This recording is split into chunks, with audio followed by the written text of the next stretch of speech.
Oo, huwag niyong kakalimutan 'to. Kapag kayo lalabas at alam niyo naman may mga madali ang lakad. Dito na ayaw talaga nilang pumayag na bumili ka ng pagkain mo tapos i-stock mo sa kwarto. Usually mga may, pag lumalabas kami, konti lang naman mga binibitbit. Nagdadala nga pala ako mga mina, yung mga simple mga tissue, wipes, diaper. Meron kayo nakahanda na mga basic na pangangailangan ng mga alaga nyo. Kapag kayong may emergency or something na may mabilisan kayong lakad ng mga amo nyo, may prepare na kayo sa bag. Mahirap yung aligaga tayo kapag aalis tayo mga may.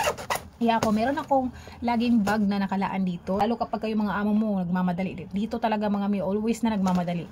Kaya kapag baguhan ka dito sa Hong Kong, huwag mong kakalimutan na mag-prepare ka ng yung mga basic needs na yung usual na ginagamit mo kapag lalakad kayo, yung mga alaga mo. Lalo pag pupunta ng park kasi minsan yung mga CR ng park, hindi yun malinis. Kailangan meron kang dala na toilet cover, ganun to. Pag sakali na marumi yung CR doon, pwede mo siyang lagyan na lang ng toilet cover.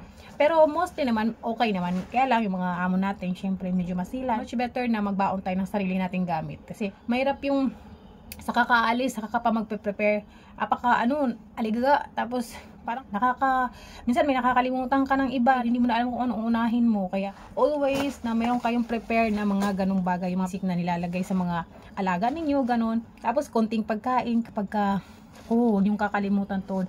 Kapag kayo lalabas at alam niyo naman may mga madali ang lakad, magbitbit kayo ng kahit na biscuits or candy or something na parang pampalipas lang na hapdi ng simura, ganun. Kasi may time talaga na pag nagmamadali yung mga amo, hindi mo na namamalaya na oras mo na pala ng kain yun, tapos may emergency dadating mo, hindi ka na makakain.